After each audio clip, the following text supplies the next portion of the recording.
I am. This meeting is being recorded. Okay.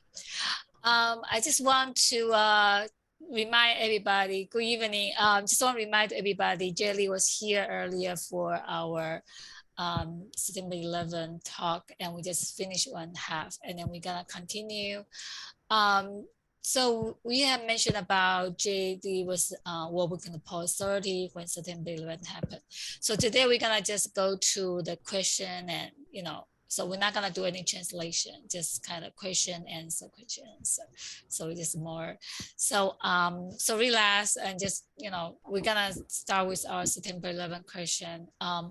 So how old were you September 11? That I know you don't have to give me exactly that, maybe 30, 40, something like that. That'd be fine. Go ahead. I was going to say it's not polite to ask a woman her I age. know. But it's more like a calculation. So we kind of know you're 30, something like that in that. I was in my 20s actually when I Okay. started. Yes. All right. So can you share your experience that day? I know that day is kind of horrible. So take your time, go through us.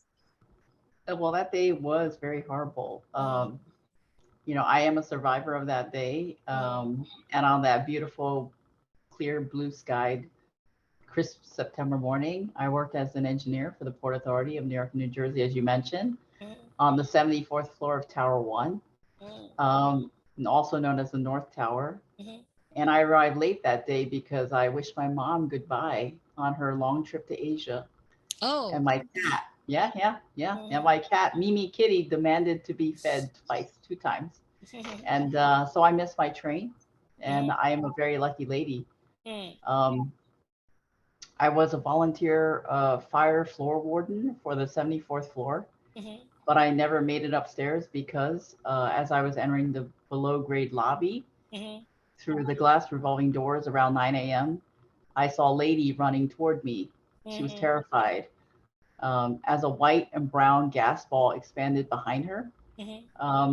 I thought it was a bomb in the lobby, like in 1993. Yeah. And I turned around, right, and I ran out to the street level, only to see snow falling. Yes, I heard that. On Church Street, and this caused me to look up, and I saw this black smoke billowing out of the side of the building, which caused me to, at that moment, think that all of my colleagues had perished. And it felt like my insides were falling out, and I wanted to drop to my knees.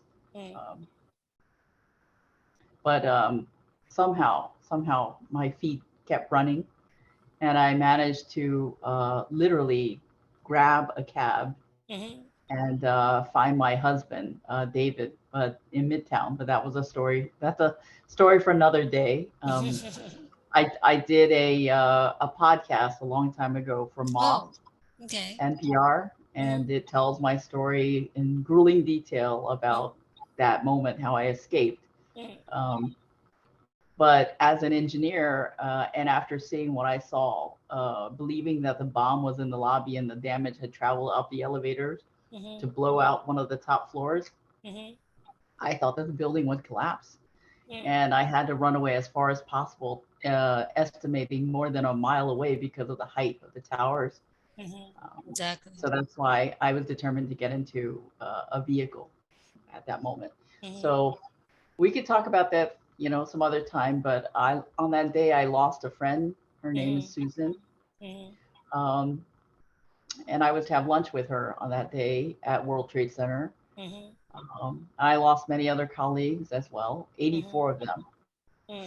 I miss them. I miss them very much. Yeah. Wow. In 2000, yeah.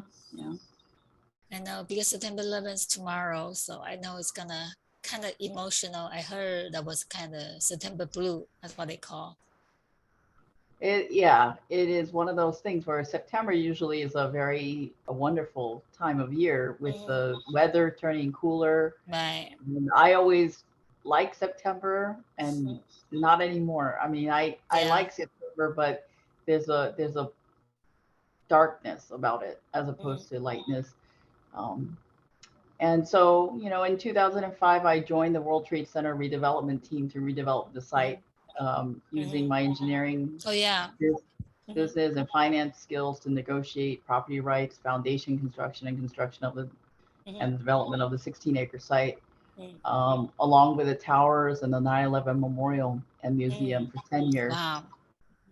Um, and to get it out of my system to find some sort of comfort, I volunteered as the 9/11 Tribute Center uh, as a way to, as a docent and on my lunch hour to tell my story alongside other great heroes and firefighters, police, and other first responders, as well as survivors and partners and friends of and family of the 9/11 victims. Right. And so it's with great honor that I have the opportunity to share with you, Stephanie, Yeah. my Thank you. story, yeah, and to pay tribute to everyone, the fallen colleagues, my friends, Right. victims, and as well as to commemorate the heroic and selfless deeds Oh yeah. Yeah, we'll of the see the first hero responders. that day, a lot of things happening. Yeah. Uh, the it's besides the first responders, but other heroes who sacrificed their lives to save ours, and um, it it is a time to remember them and to Oh yeah, reflect. definitely. Yeah. And I really wanted to thank my friends, my family, medical staff, and caregivers who provided the aftercare, right? Support, love, and healing that we all needed so desperately. I think the world needed it. Um, and may we never forget those individuals and be able to ensure that the new generation, like my daughter, understands how the event of 9/11 affected our past, our Right. present, and a future. So, did you join any VCF benefit? Let's talk about the VCF. I don't know what that stands for. Victim, Victim compensation. children, oh, No, compensation. Victim Compensation Fund, VCF. It's Ah, a specialized for September 11 victim. Have you joined that one? no, I did not. I Oh, did not. okay. It's part of my PTSD, I think. I think you're going to cover it later, but one of the things that um, I think people who went through that day have a hard time associating with a lot of things because Yeah. it brings back memories. Right. And it's terrifying. I mean, when you survive something that's terrifying, I literally thought I was going to die that day. Yeah. Um, you don't, even though it's for good causes. I mean, that's the only way I try to um, help myself and help others was to share my story through the Tribute Center. Um, and of course, the reconstruction of the World Trade Center site, I thought that would be my contribution toward renewing, Right. um, the downtown area, um, and rebuilding and showing the world that, we're going to come back, but in a better way. Right. And I wanted to do it on a grand scale, and my volunteerism was on a personal level. So at the high level in my company, I wanted to throw all my energies into the redevelopment. And personally, I wanted to share my story on a individual basis because as a docent, you bring around a small group of people Right. and they're from around the world, Stephanie. Yes, And I when know. you tell your story, they cry with you. Yeah, exactly. They, just because they were not there, just because they didn't have relatives, but they felt for you.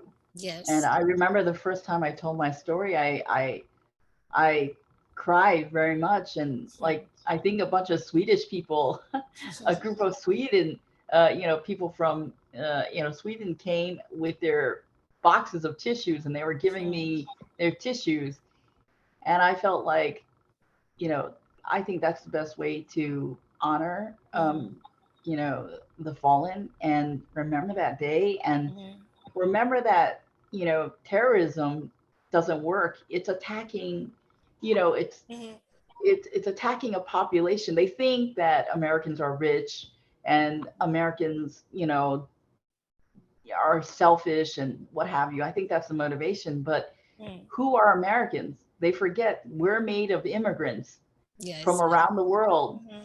That's why it's called the World Trade Center. Everyone was there. Not. You know, when you say you're American, you're from another part of the world, right? The only true Americans are American Indians. and, Exactly. and when you attack Americans, you're attacking yourself because we're made of you, and we're just everyday workers. I work hard. I work hard for my money. I studied hard. It's not like I got anything easy or for free. So I think the world recognizes that. If you come to the United States, you're going to work hard. Yeah. You think money comes easy? It does not. So, you know, I don't know what kind of lesson they were trying to show the world or what were they trying to prove, but whatever it was, it failed miserably. Exactly. It just goes to show you, you know, they're not connecting on a personal level. And that's my goal in life, to connect with people on a personal level, to show them we're all human. We're all related. Right. I want to ask you one thing. You say you have an 84 colleague has gone. So have you reaching out any of the children that time? Or No, you just I did doesn't not. really? Well, what my colleague Susan, who died that day, she was supposed to have lunch with me. I reached out to her parents, or because they, she was actually a consultant and not a full-time employee of the Port Authority. Okay. But I wanted her recognized insurance-wise, as well as to help her parents to cope, to help them find the necessary channels that they needed to, you know, come to a closure with their daughter. So I helped them on a personal level to find those channels and to reach out to the people that could help them. She was an amazing woman. And, you know, I was told that the last moments of her life was she was at a command station to basically help people evacuate. And so she's a hero in my mind, and she's a terrific person. And that was the best way to commemorate her, was to help her parents. My other colleague was an administrator, and you know, we would have chats, and you know, in the office, and she would tell me about her family, and we connected very much. And you know, again, to the whole point, we were just average people working that day, and I don't know who the terrorists were trying to target, but they're just targeting ordinary people with ordinary lives, with families, friends who love them. Exactly. It's terrible. Yeah, exactly. That day is really bring back a lot of bad memories. And I know for you it's more like challenging as well for day to day, every day now. So how's your family feel about that, all that right now with you? Well, you Did they know, try to not to talk about it, or they kind of, what is their reaction to you? well, they let me, you know, do the things that I want to do to commemorate it. It's nice to see the blue lights, you know, from afar. It's nice to know that all around the country there are memorials going on. And, you know, I used to participate in the September 11th memorial tribute, go to church every memorial, and with my colleagues and, you know, the politicians and things like that. But, you know, hearing the names read over and over and hearing all the great things that people have to say brings me comfort and solace. But at the same time, it's like opening the wound again. Yeah, So, exactly. so it's kind of a mixed feeling. My mom, you know, she that day I said she was leaving for Asia. she heard about it before she went to the airport. She saw it on TV, and she told her friends to go on without her.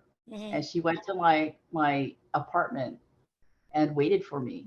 And she actually went to the police station first to say, bring me into Manhattan. My daughter is in One World Trade.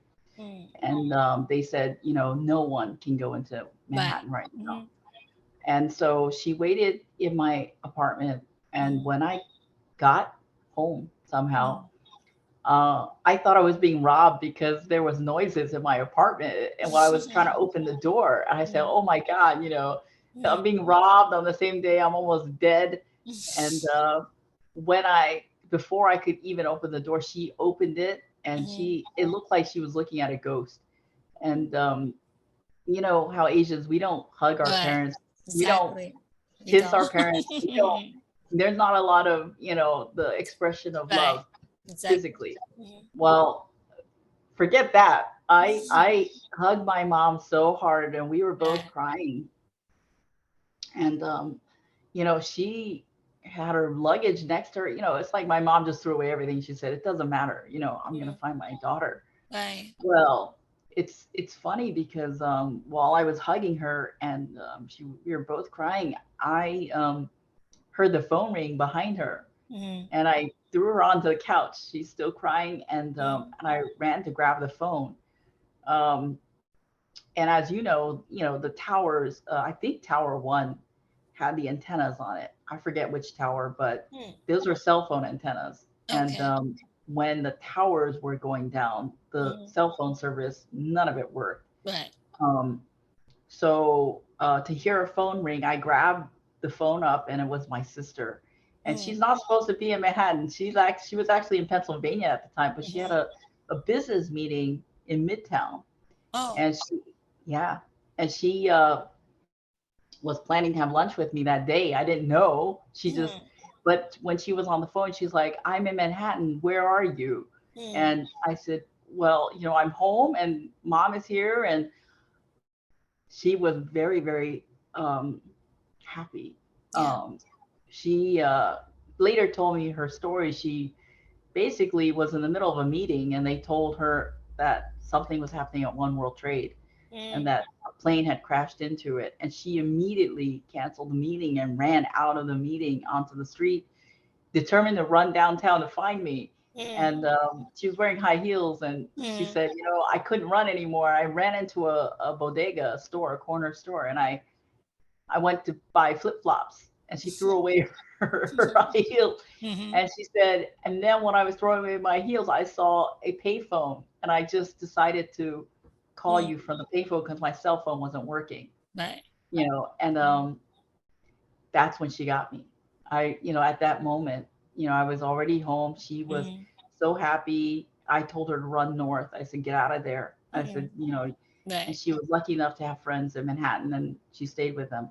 But it was terrible. It was terrifying. I think she reached out to my father and my brother, and they were ecstatic. So, you know, but then there was the after effect, right? People were missing. I was calling up colleagues to see who was alive. I couldn't look at the TV. I told my mom to turn it down. I literally, I had a migraine or something. I couldn't function anymore. I think my brain was shutting down.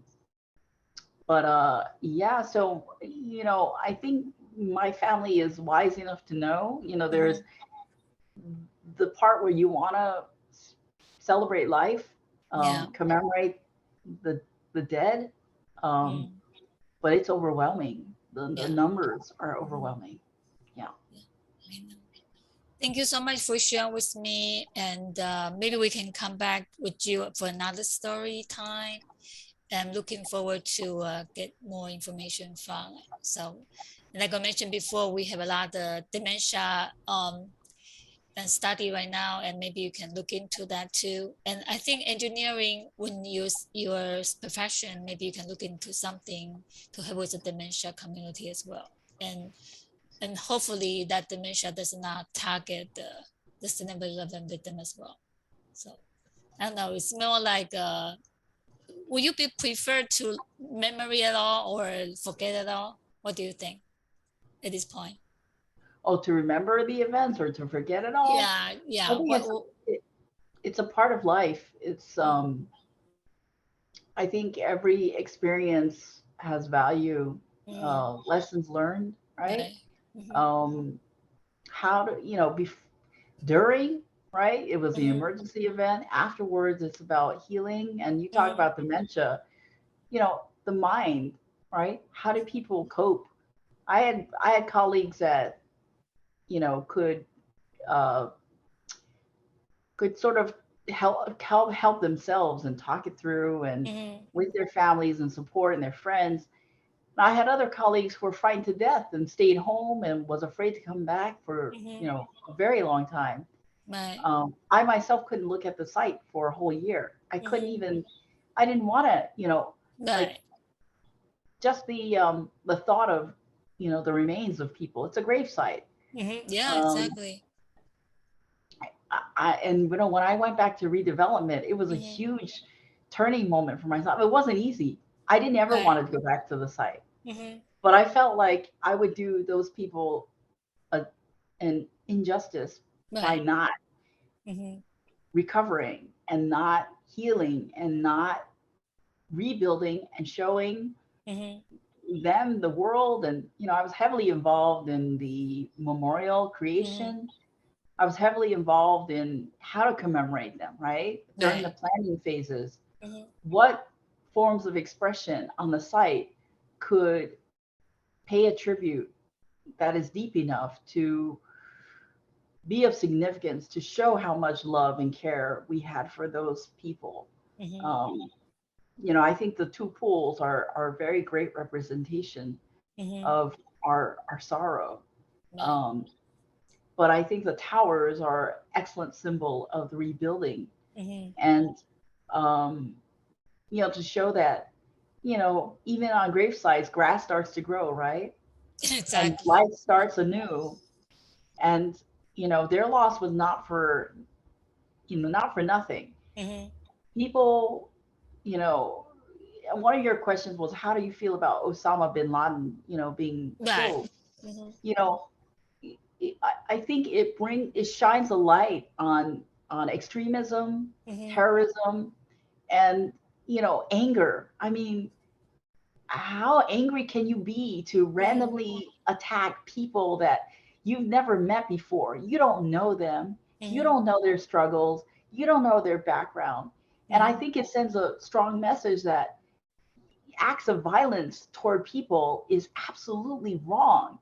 You don't know their situation. Right. Jealousy, anger, you're Mm-hmm. jealous of people's wealth. Yeah. You don't know what they sacrificed to Mm-hmm. get what they got. All you see maybe is the money, the big house or the big car, but you don't see that they went to years of school. They didn't Mm-hmm. have any friends. They didn't go play, playing basketball or whatever. They didn't go play sports. They Mm-hmm. had no life. How much did their parents sacrifice? Mm-hmm. I know my parents worked so hard. I didn't see them all day and maybe even all night. Mm-hmm. And you just to send us to school, to make a decent living. I Mm-hmm. mean, do they see that? Do those aggressors see what people sacrifice to get what they've got? All they see is what you have now. Right. And isn't there a better way to achieve their goals, to educate their own people, Mm-hmm. to bring them up rather than, fill them with hatred Mm-hmm. and target just random people? Isn't there a better way? Mm-hmm. It's through education. And that's why I thought by being a volunteer that Mm-hmm. I'd get exposed to global people Right. and to have them bring that message back with them, Mm-hmm. that it was ordinary people. Mm-hmm. I mean, I worked, long hours, but I took out my lunch hour to just be with these people, Mm-hmm. to talk to them on a personal basis, to Right. tell them it's not easy being an American.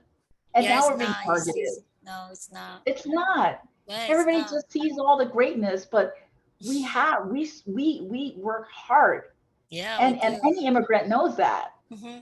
right? Right. The streets are not paved with gold, as they used to say, No, right? it's not. No, you can't No, even it's find a not. penny. Right. Mhm. So why would you think, that these people don't have a right to live, Mhm. um, and to live comfortably because they work so hard for it? Mhm. If you want to, you can do the same thing. You can be educated. Mhm. And I volunteered as a mentor for nearly 12 years Mhm. for inner city high school students, Right. because poverty is, I Mhm. think, is the root of all evil. I Mhm. think people start to play the blame game when they're poor, Mhm. and they, of course, they feel like they don't have a way out, that Mhm. they start to envy others and say, well, they have this, they have that so easy. But that therein lies a problem. They don't have that easy. They Mhm. have a mortgage, they have lease payments, Yeah. they have their troubles. You just don't see it. Mhm. You have no idea. Right. So the way to know is to connect with people before Mhm. you strike them. Ask them, Mhm. how did you get to where you are? Mhm. What struggles did you face? Right. It brings them down to the level of a human being. We're all humans. Yeah, we are. I wasn't born, with with all my education. I Mhm. wasn't born with opportunity. I fought for everyone. Yeah, As a woman exactly. Asian, Mhm. in the United States, it's tough. Yeah, it I was in is. real estate. Come Mhm. on. Come on, really? I'm a minority to I'm the only Asian woman in the room. Mhm. And, a lot of white guys. I mean, I what know. can I say? What can I say? But I didn't say, "Oh, you're white, so I'm not gonna be." No, I Mhm. I connected with them on a Mhm. one-on-one, right? Mhm. And it was hard because a Yeah. lot of them didn't want to connect with me. Mhm. So you have to make your own way. Yeah, exactly. You know, it's not that easy. People Yeah. are gonna turn you down left and right. People are gonna be prejudiced against you. You just have to Mhm. change it. You have to change their view about you. Mhm. You know, when they Right. saw me walking in the room, they go, "Oh, the little Asian lady probably doesn't even know English." And then I walk in like I'm your boss. Yeah, I know that. I'm running this meeting. Mhm. So sit quietly. And I'm just kidding. I never I say know. sit quietly. I want everybody to talk. Right. I want them to express themselves. All And I right, think thank you, Jelly. We're very glad you have shared your information with us, and maybe we'll see you some other time for our next program. sounds good, Thank you. Stephanie. Thank You you have for a great having me. weekend. Thank you. You as Appreciate it. well. Bye-bye. You as well. Bye Bye. bye.